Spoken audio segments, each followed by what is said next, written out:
Hello friend, હું છું Hardik Patel. Icon engineering tuition ક્લાસીસથી ચલાવવામાં વિદ્યાર્થી મિત્રો આપનું સ્વાગત છે.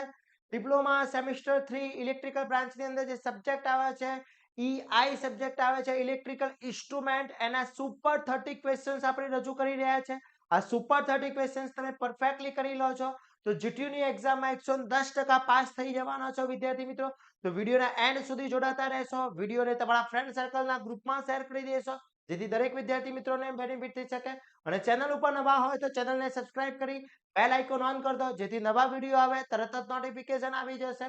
વિદ્યાર્થી મિત્રો, જો હજી સુધી તમે સેમિસ્ટર 3 વોટ્સએપ ગ્રુપમાં જોઈન નથી થયા તો ફટાફટ જોઈન થઈ જશો, જેની લિંક બાયોમાં મૂકેલી છે, ત્યાંથી તમે જોઈન થઈ શકો છો અને તૈયારી કરવા માટેના બેસ્ટમાં બેસ્ટ ઇન્ફોર્મેશન મેળવી શકો છો. ઈઆઈ સબ્જેક્ટના મોસ્ટ આઈએમપી ક્વેશ્ચન અને એના યુનિટ વાઇઝ મટીરિયલ્સ આપણા કોર્સની અંદર ઇન્ક્લુડ કરેલા છે. જો હજી સુધી કોર્સ પરચેસ નથી કર્યો તો ફટાફટ કોર્સ પરચેસ કરી લેશો. બાયોમાં એની લિંક મૂકેલી છે, ત્યાંથી કોર્સ પરચેસ કરી શકો છો અને તૈયારી સ્ટાર્ટ કરી શકો છો. હવે વાત કરીએ સુપર 30 એવા ક્વેશ્ચન્સ કે જે પરફેક્ટલી કરવાથી આપણે ઈઝી પાસ થઈ શકીએ છીએ અને સારા માર્ક્સ મેળવી શકીએ છીએ. તો અહીંયા વાત કરીએ, પહેલું છે ટ્રાન્સડ્યુસરની પસંદગીમાં કયા કયા મુદ્દાઓ ધ્યાનમાં લેવા જોઈએ. મોસ્ટ આઈએમપી છે.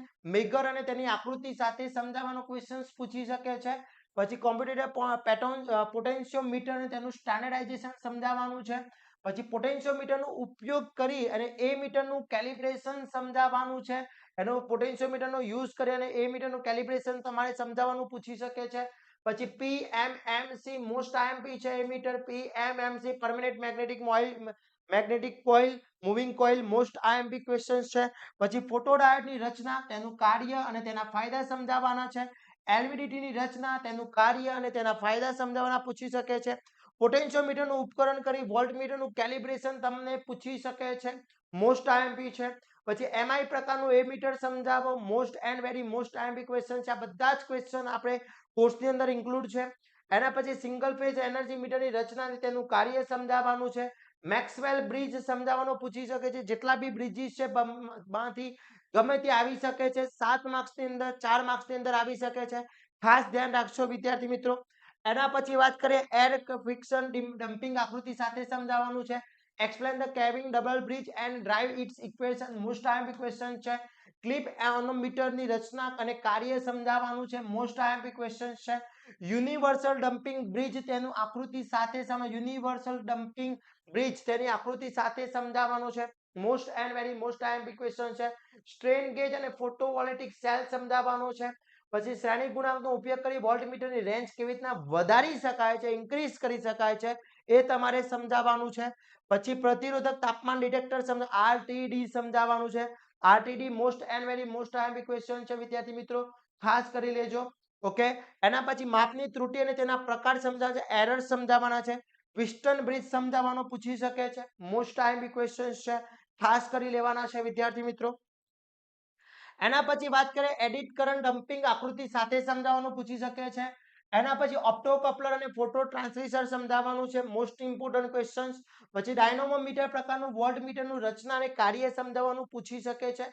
વિદ્યાર્થી મિત્રો, અહીંયા જેટલા બી તમને ઇન્સ્ટ્રુમેન્ટ આપ્યા છે એ બધા જ ઇન્સ્ટ્રુમેન્ટની ફિગર તમારે પરફેક્ટલી કરી લેવાની છે. બીકોઝ ફિગર તમારે 50% માર્ક્સ કવર થઈ જાય. સારી ફિગર દોરેલી હશે, નામ નિર્દેશન સાથે સમજાવેલું હશે. આની અંદર આ સબ્જેક્ટમાં તમે જાણો છો એ પ્રમાણે કે જેટલી ફિગર વધારે ડ્રો કરી હશે, સારા રીતે ડ્રો કરી હશે, એના નામ નિર્દેશન પરફેક્ટલી આપ્યા હશે તો કોઈ જ પ્રોબ્લેમ નહીં થાય, કારણ કે સારા એવા માર્ક્સ તમે ગેઇન કરી શકો છો. તો ફિગર ખાસ કરી લેવાની છે. ટ્રાન્સડ્યુસરના પ્રકાર લખી પીઝો ઇલેક્ટ્રિક ટ્રાન્સડ્યુસર સમજાવવાનું છે. મોસ્ટ ટાઈમ ઇક્વેશન્સ છે. પછી થર્મલ પ્રકારનું મેક્સિમમ ડિમાન્ડ ઇન્ડિકેટર સમજાવવાનું છે. અને draw the explain block diagram instrument system most time questions છે. તો વિદ્યાર્થી મિત્રો, આટલા ક્વેશ્ચન્સ પરફેક્ટલી કરી લો એટલે ઈઆઈ ની અંદર તમારા 110% પાસ થઈ જશો. સારા માર્ક્સ બી ગેઇન કરી શકો છો. પાસ થવાની ગેરંટી વિદ્યાર્થી મિત્રો હું તમને આપું છું, ખાસ કરી લેવાના છે. તો આશા રાખું છું આ વિડીયો તમારા માટે ખૂબ જ હેલ્પફુલ થવાનો છે. તમારા ફ્રેન્ડ સર્કલમાં આ વિડીયોને શેર કરી દેશો જેથી દરેક વિદ્યાર્થી મિત્રો આનો બેનિફિટ મેળવી શકે, લાભ મેળવી શકે. અને આવા જ નવા વિડીયો સાથે નવા દિવસે મળીશું. ત્યાં સુધી વિદ્યાર્થી મિત્રો મને રજા આપશો. જય હિન્દ, જય ભારત.